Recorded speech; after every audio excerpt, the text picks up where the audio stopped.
a dar inicio a algo que ustedes siempre me han pedido y es contar mi historia, relatar mi historia de vida. Muchos se van a sorprender un montón. Hay muchas cosas que se van a reír, hay otras que no tanto, otras que quizá ahí suelten lagrimita. Espero que puedan llegar porque no va a servir de inspiración o no sé, reflexiones y sobre todo de un montón de errores que cometí y de todo el camino que ha preparado Dios para mí hasta este momento, porque todo es un propósito de Él.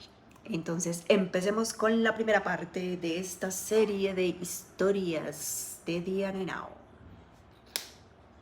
No hay plaqueta. Yo nací en Medellín, Antioquia, en el año 1982, el 5 de abril. El 5 de abril, para que no se os olvide. Y crecí en una familia con un matriarcado supremamente marcado. Les voy a contar un poquito de la historia de mi mamá. Mi mamá nació en Fredonia, Antioquia, y cuando tenía aproximadamente 12, 13 añitos, se vino con toda su familia a vivir a Medellín. Su mamá, su hermana y sus 2 hermanos. Llegaron como a probar suerte, había muchísima pobreza, ninguno trabajaba. En ese entonces se trabajaba aseando casas. Desde muy pequeñita no tuvo acceso a estudios por pensar en trabajar y en sacar adelante su familia. Asumió ese rol de cabeza hogar, de niña responsable que tenía que velar por todo el alimento y todo lo que tenía que ver con los gastos y necesidades de sus hermanos, aunque fueran mayores que ella. Esto se dio porque como llegaron a un lugar donde había mucha violencia, droga, robos, pues mis 2 tíos se dedicaron y decidieron irse por el camino de la droga y pues poco a poco se fueron aislando de la casa. Entonces mi mamá quedó a cargo de mi abuela y de mi tía. Y así a esa edad empezó a trabajar en muchísimas partes, con muchas necesidades, a veces sin comer, como a muchas personas de esa época, quizá ahí les tocó pasar para poder salir adelante. Sin duda alguna, pues sí tuvo una niñez muy dura, no tuvo juegos, solamente se dedicaba a trabajar, a hacer aseos, buscar la comida y la alimentación. A tiempo como cuando mi mamá tenía 16 años más o menos, se conoció con mi papá. Mi papá conducía un bus, mi mamá trabajaba haciendo aseos en casa. Se conocieron, se enamoraron, 5 años de novios. En esa época las mujeres se guardaban mucho y mi papá como que eso no le gustó y se buscó otra. Con esa otra sí obtuvo lo que quería y se casaron.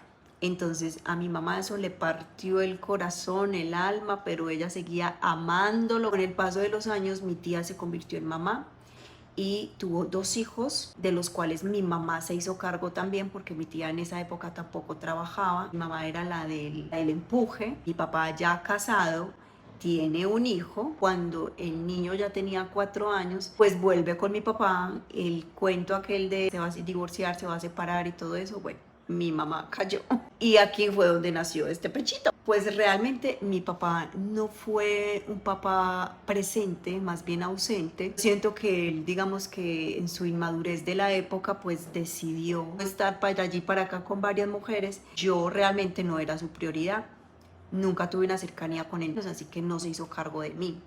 Por lo tanto, mi mamá nuevamente tomó toda la responsabilidad de cabeza hogar y ya tenía que luchar por 3 niños, mis 2 primos y yo. Ella era la que trabajaba y aún con muchísimas necesidades sacó la familia adelante, siempre llevaba alimentos, siempre llevaba vestido, todo el tiempo permanecía por fuera trabajando con tal de sostener a su familia. Entonces yo empecé a tener esa imagen de mujer protectora, luchadora, con tenacidad, con fuerza, una mujer con berraquera, con control, con autoridad, y todo empezó en mi vida a surgir desde pequeñita, desde el yo puedo, yo todo lo puedo, yo todo lo puedo, yo soy capaz. Cuando fui creciendo empecé a ver cuál era el rol de los hombres. Yo empecé a crecer en un ambiente en donde veía que la mujer era la que tenía que llevar la batuta de todo, ¿cierto? Y al hombre lo empecé a ver como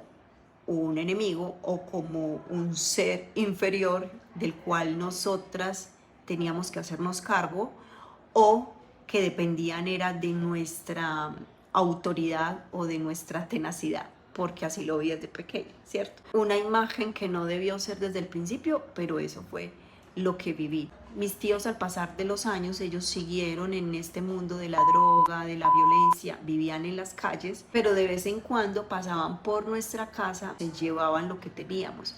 Entonces se robaban nuestros alimentos, nuestra leche, las cositas que mi mamá conseguía con tanto esfuerzo. Realmente nosotros éramos bastante pobres, vivíamos en un sótano, en un hueco donde se entraba el agua por las escaleras, donde habían de todo, roedores, cucarachas, era un sótano oscurísimo, no habían habitaciones divididas, era un salón solo, oscuro, y ahí mismo quedaba el baño y ahí mismo quedaba la cocina, entonces era muy difícil dormir ahí. Además que dormíamos en colchones en el piso, había humedad, nos enfermábamos constantemente. Eran unas condiciones de vida difíciles que, bueno, estoy segura que no solamente yo las he pasado, pero para una niña sí, sí es complejo, ¿no?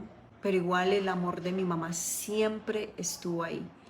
Fue un amor acogedor, fue un amor mimoso, fue un amor entregado, fue un amor incondicional. Siempre, a pesar de lo que vivíamos, la violencia, la pobreza, yo nunca sentí ningún tipo de rechazo por parte de mi mamá. Al contrario, siempre sabía que su ausencia era precisamente para sostener el hogar. Y siempre cuando llegaba supremamente cansada por las noches de tanto trabajar con las manos quemadas, cuántas humillaciones pasó en sus trabajos, pues llegaba era a abrazar a sus hijos, prácticamente mis primos eran sus hijos, y esa era una recompensa mutuamente. Entonces nunca sentí que estuve abandonada por parte de mi mamá, y de hecho tampoco de mi papá, porque yo siento que en esa época, según lo que yo estaba viviendo, ese era el problema menor. Después en la adolescencia uno sí se empieza a cuestionar que mi papá, que por qué,